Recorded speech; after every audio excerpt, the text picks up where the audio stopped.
Contrairement à ce qu'on entend souvent, on n'est pas tous égaux, malheureusement. Il y a plusieurs facteurs qui sont évitables et réversibles qui contribuent de façon négative ou positive à la santé des personnes. En santé publique, on travaille à réduire ces inégalités sociales de santé. Les inégalités sociales de santé, c'est des écarts dans l'état de santé de certains individus qui sont liés à une caractéristique sociale, comme par exemple le revenu, l'éducation ou l'origine ethnique. Les inégalités sociales de santé font en sorte que des groupes qui ont une condition socio-économique plus défavorable vont avoir une moins bonne santé que d'autres groupes ou personnes qui ont une condition socio-économique plus favorable. Puis les inégalités sociales de santé sont évitables parce qu'elles sont dues à une distribution inégale des ressources.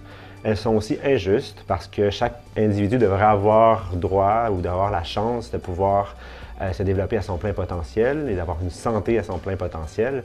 Et on dit aussi que les inégalités sociales de santé sont systémiques, c'est-à-dire qu'elles sont dues à nos structures sociales et elles sont répétées. Elles ne sont donc pas la conséquence d'une erreur.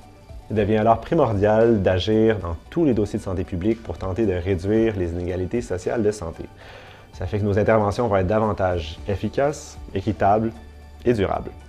Par exemple, on peut travailler avec les municipalités pour essayer d'élargir l'offre de logements qui sont abordables pour la population, mais en gardant en tête qu'il faut aussi investir dans du logement social qui va être plus adapté pour des personnes qui ont moins de moyens. Aussi, on peut adapter nos messages lorsqu'on répond, par exemple, à une éclosion d'une maladie infectieuse ou à une situation de contamination de l'air, de l'eau ou du sol. On peut donc être plus adapté dans nos messages pour rejoindre des personnes qui pourraient avoir plus de difficultés à comprendre des messages qui sont complexes.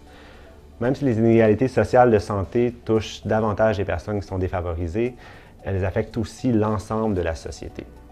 Bon, réduire les inégalités sociales de santé, c'est donc l'affaire de tous.